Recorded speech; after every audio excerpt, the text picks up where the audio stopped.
తెలుగుదేశం ప్రభుత్వంలో చంద్రబాబు నాయుడు గారి నాయకత్వంలో శాంతి భద్రతలకు అత్యధిక ప్రాధాన్యత ఇస్తారు.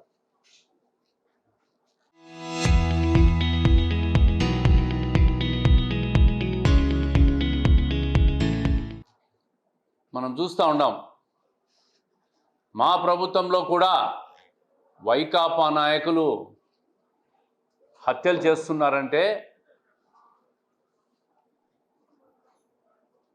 వాళ్ళ యొక్క ప్రవర్తన మళ్ళా ఒకసారి బయటకు వస్తూ ఉంది. వారం రోజుల కిందట కడప నగరంలో అలంకాన్పల్లికి సంబంధించిన దస్తగిరి అనే వ్యక్తిని నిర్దాక్షిణ్యంగా హత్య చేసి కత్తులతో పొడిస్తే అతను హాస్పిటల్లో చేరితే మళ్ళీ హాస్పిటల్ లేకపోయి అతన్ని హత్య చేశారంటే హత్యల్లో ఆరితేరిన పార్టీ ఏదైనా రాజకీయ పార్టీ ఉందంటే అది వైకాపానే. వాళ్ళ సాంస్కృతిక హత్యలు. దీని వెనక ఎంత పెద్దలు ఉన్నారో పోలీసు నిగ్గు తేల్చాల్సిన అవసరం ఉంది. నిన్న 11 మందినో ఎంతమందినో రిమాండ్ చేశారు. ఎంతమంది హత్యలో పాల్గొన్నారు? దీని వెనుక కుట్రదారులు మాజీ డిప్యూటీ మేయర్ నిత్యానంద రెడ్డి ఉన్నట్టు కూడా పత్రికలో స్పష్టంగా చూసాం. పోలీసులకు కూడా అన్ని రకాల ఆధారాలు దొరికినట్టు కూడా పోలీసు వర్గాల నుంచి కూడా సమాచారం ఉంది. నేను ఈ సందర్భంగా ఏం చెప్తున్నానంటే, గతంలో వైఎస్ఆర్ కాంగ్రెస్ పార్టీ వాళ్ళు గత ప్రభుత్వంలో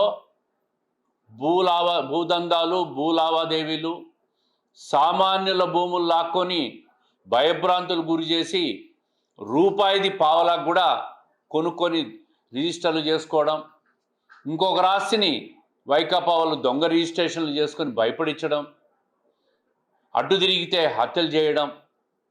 అదేవిధంగా గత ప్రభుత్వంలో ఇక్కడే సంధ్యా సర్కిల్లో శ్రీనివాసరెడ్డి అనే వ్యక్తిని కూడా భూ లావాదేవీల్లో దందాల్లో పరిష్కారంలో వివాదాల్లో భాగంగా హత్య కూడా చేశారు.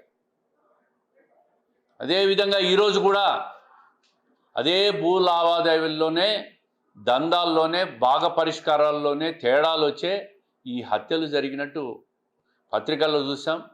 పోలీసులు కూడా అదే విధమైన సమాచారం కూడా ఇస్తూ ఉంటారు. వైఎస్ఆర్ కాంగ్రెస్ పార్టీ వాళ్ళు ఇటువంటి హత్య సంస్కృతి వాళ్ళు మానుకోవడంలే.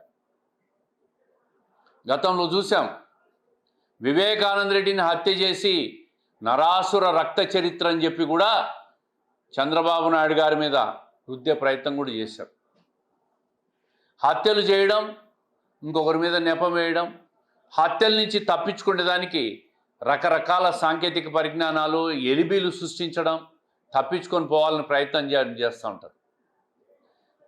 ఈ నగరంలో, ముఖ్యంగా కడప నగరంలో ఇప్పటికీ గత ప్రభుత్వంలో హత్య జరిగినాయి. నిన్న మళ్ళీ 2 సంవత్సరాల్లో ఇటువంటి హత్య ఒకటి జరిగింది.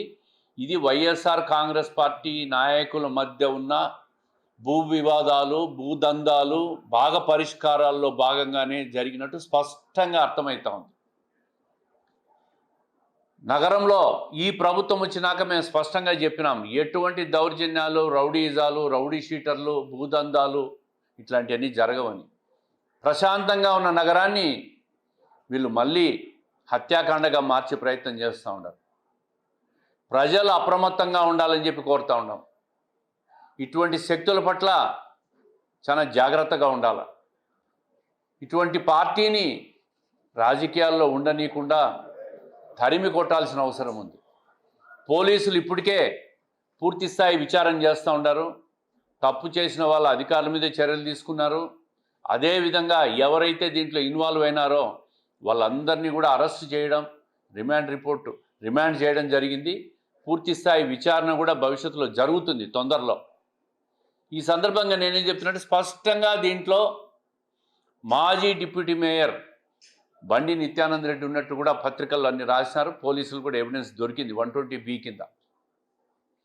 ఎక్కడికి తీసుకుపోవాలనుకుంటున్నారు ఈ సమాజాన్ని అని చెప్పి నేను అడుగుతూ ఉండా. నేరుగా జగన్మోహన్ రెడ్డి గారిని ప్రశ్నిస్తూ ఉండా. ఈ సమాజాన్ని ఎక్కడికి తీసుకుపోవాలనుకుంటున్నారు?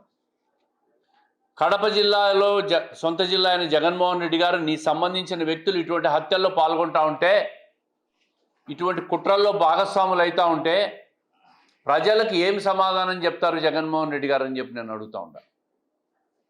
దీని వెనక ఇంకా చాలా పెద్దలు ఉన్నట్టు కూడా పోలీసులు ఫర్దర్ విచారణ కూడా చేస్తూ ఉంటారు. పూర్తి స్థాయి విచారణ చేసి ఎంత పెద్దవాళ్ళు ఉన్నా కూడా చట్టపరంగా చర్యలు తీసుకుంటామని చెప్పి కూడా పోలీసులు చెప్తూ ఉంటారు. సమాజానికి విషపురుగులు వైసీపీ వాళ్ళు. అక్రమ సంపాదన, భూదందాలు, డబ్బు కోసం ఎంతకైనా తెగ ఇచ్చే మనుషులు వైసీపీ వాళ్ళు.